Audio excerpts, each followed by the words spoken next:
আজকে আমি আপনাদেরকে দেখাবো জিমেলের পাসওয়ার্ডটা চেঞ্জ করবেন কিভাবে। একদম সোজা, যারা জানে তাদের জন্য একদম সোজাই, আর যারা জানে না ওদের জন্যই কোডিং। তো সোজা চলে যাবেন প্লে স্টোরে গিয়ে যাবেন আপনার লোগোতে গিয়ে এটাতে টাচ করবেন, এটাতে টাচ করে এটাতে আসবেন। আমি দেখিয়ে দিচ্ছি, এটাতে টাচ করবেন। তো এটাতে টাচ করার পর আপনারা সোজা এটা টিপ দিবেন, এটাতে টিপ দিয়ে আমি আপনাদেরকে বোঝাচ্ছি। এই দেখেন এখানে দুইটা অপশন আসছে না, এই একটা অপশন আসছে আর এই আর একটা অপশন আসছে।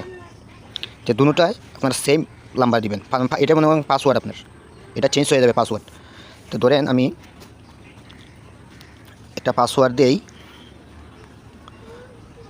একটা পাসওয়ার্ড দিলাম। একটা পাসওয়ার্ড দেওয়ার পর আমি দেখিয়ে দিচ্ছি আপনাদেরকে। তো সাপোজ এই সেম পাসওয়ার্ডটা এখানে দিবেন, এখানে দিয়ে এখন আপনারা নেক্সটে টাচ করবেন, আপনার কাজ হয়ে যাবে।